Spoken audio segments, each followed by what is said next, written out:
Nag-endorso na rin ang senatorial candidate sa Partido Demokratiko Pilipino o PDP Laban sa kanilang National Assembly sa Davao City. Present sa pagtitipon ang chairman ng partido na si dating Pangulong Rodrigo Duterte at ang Executive Vice President na si Davao City Mayor Sebastian Duterte. Iniendorso ng PDP bilang senatorial candidate si Philip Salvador. Nagdeklara namang tatakbo uli sa pagkasenador sina Senador Bato de la Rosa at Senador Bongo. Nilagdaan naman ni PDP President Senator Robin Padilla ang kasunduan para sa alyansa sa 3 pang partido.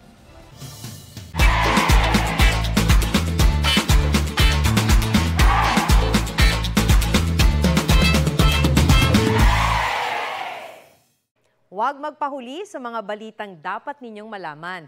Mag-subscribe sa GMA Integrated News sa YouTube. Sa mga kapuso abroad, subaybayan nyo kami sa GMA Pinoy TV at sa www.gmanews.tv.